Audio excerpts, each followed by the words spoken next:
All right.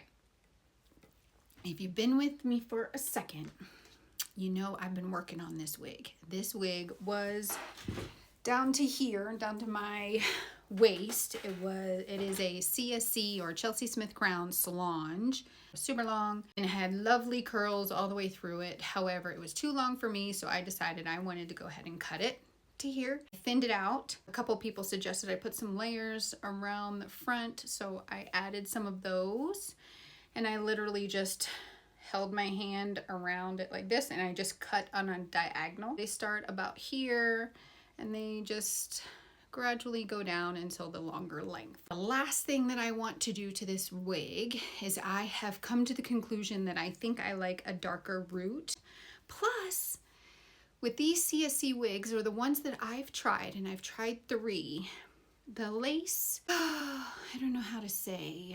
I'm not saying that it's bad, because it looks perfectly fine from here. My main concern is the lace right here along the edges, not necessarily back here. When I'm looking in the mirror, if the mirror is kind of facing down at me, like right here, it looks perfectly fine. If I have my mirror and it's up like this, then I see all this lace right here, and it's not my preference to have that. Plus, I have come to the conclusion I like a darker root. So for any of you that have ever used this when you were trying to conceal your hair in the past, before you decided to move to wigs or extensions or toppers or whatever, you may have used this. And so my natural hair is dark brown. I am hoping that I'm able to use this and some handy dandy brown eyeshadow.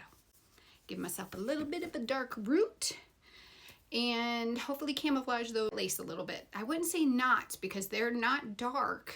It's just I can see the lace. It's a little more prominent in these caps. Let's try it out. I'm gonna look in my mirror over here though.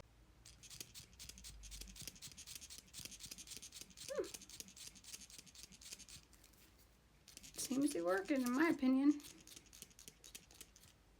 So if you look at it,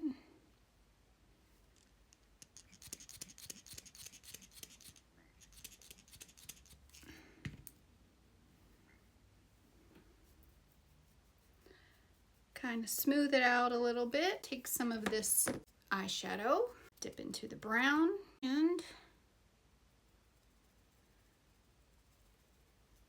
if you followed me for a second, you know that I like a messy part, because to me that looks more realistic, because not everybody's part is just a stark line. So to me it makes the wig look less wiggy.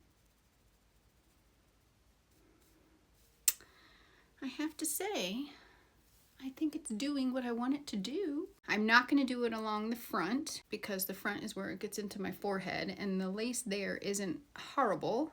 I've seen better. I've also seen worse. And I could melt that front lace a little bit better. But what do you think about the root? Let me go in real close.